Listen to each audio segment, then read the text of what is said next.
안녕하세요. 여러분의 지갑을 지켜드리는 머니만입니다. 여러분, 요즘 환율 보면서 이런 생각 드시지 않나요? 환율이 너무 올랐는데 지금 달러 자산 사도 되는 걸까?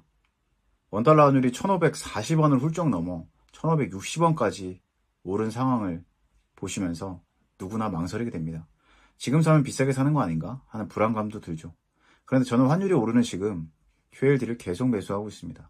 단순히 어떻게든 되겠지라는 막연한 믿음이 아닙니다. 화폐와 자산의 근본적인 차이를 이해하고 나면 환율을 맞추려는 시도 자체가 무의미하다는 걸 알게 됩니다.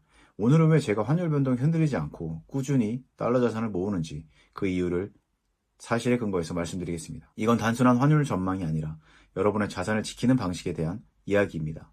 지금 시작합니다. 먼저 정확한 사실부터 짚겠습니다. 최근 원달러 환율이 1,500원 중반대에서 1,500원 후반대로 오가며 높은 수준을 유지하고 있습니다.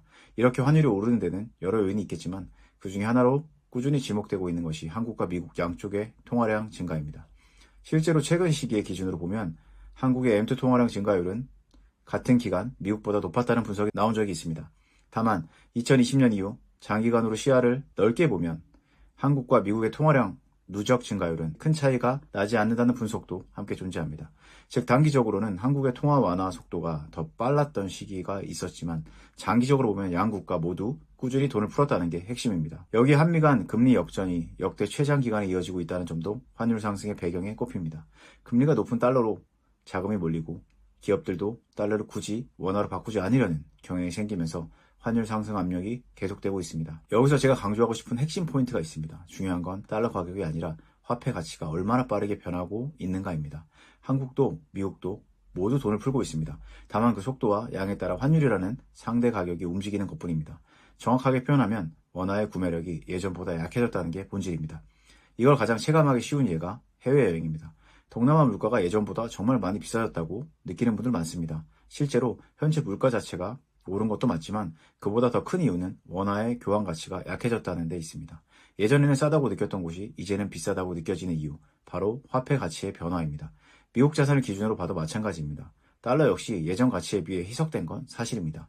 하지만 같은 기간 엔비디아와 같은 AI 관련 기업들의 시가총액은 폭발적으로 증가했습니다. 화폐는 희석되고 있지만 좋은 자산의 가치는 그보다 훨씬 빠르게 늘어나고 있다는 것이 핵심입니다. 여기서 제가 가장 중요하게 생각하는 질문을 던지겠습니다. 화폐와 자산의 차이는 무엇일까요? 화폐는 정부가 결정하면 발행할 수 있습니다. 실제로 지난 수십 년간 전 세계 주요 국가들은 꾸준히 통화량을 늘려왔습니다.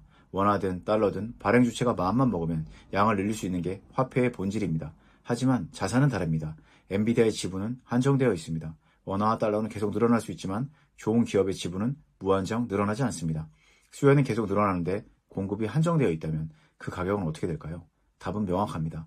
결국 우상향할 가능성이 큽니다. 그래서 저는 QLD를 선택했습니다. 저는 단순히 달러를 모으는 사람이 아닙니다. 원화를 달러로 바꿔서 그 달러로 좋은 자산에 묻어두는 것입니다. 제가 원하는 건 달러 그 자체가 아니라 달러로 살 수 있는 좋은 지분입니다. 나스닥에는 앞으로 등장할 새로운 기업들까지 계속 모여듭니다. 시장이 변하고 기술이 발전할 때마다 가장 혁신적인 기업들이 결국 나스닥을 향하는 흐름이 반복되어 왔습니다. QLD는 이런 나스닥백 기업들의 하루 수익률을 2배로 추정하는 ETF입니다. 단 이 점은 꼭 짚어야 합니다. QLD는 레버리지 상품이기 때문에 시장이 하락하거나 횡보하는 구간에서는 손실이 더 크게 발생할 수 있습니다. 단기적으로 변동성은 분명 크다는 걸 인지하고 접근해야 합니다. 다만 저는 장기적으로 생산성을 가진 자산이 화폐보다 더 중요하다고 생각합니다. 그래서 환율 자체를 크게 걱정하지는 않습니다.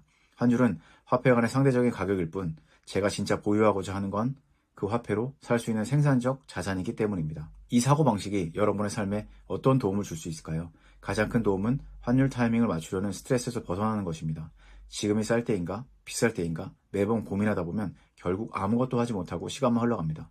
환율은 누구도 정확히 맞출 수가 없습니다. 하지만 좋은 자산은 꾸준히 찾고 모아갈 수 있습니다. 이 차이를 이해하면 매달 같은 금액을 꾸준히 환전하고 투자하는 훨씬 단순하고 지속 가능한 습관을 만들 수 있습니다. 오늘 환율이 오르는 상황에서도 제가 왜 QLD를 계속 매수하는지 말씀드렸습니다.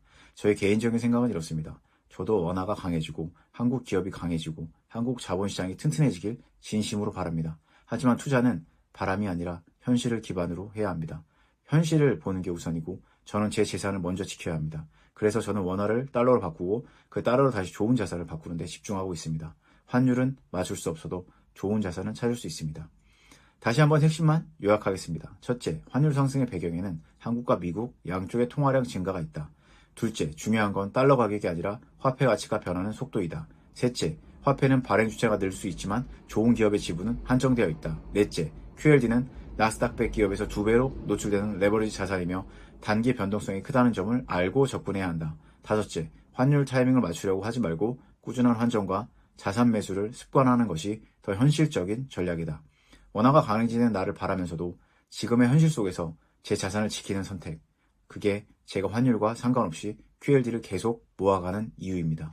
오늘 영상이 도움이 되셨다면 구독과 좋아요, 알림 설정까지 부탁드립니다. 여러분의 지갑과 미래를 함께 지키는 머니만이었습니다. 감사합니다.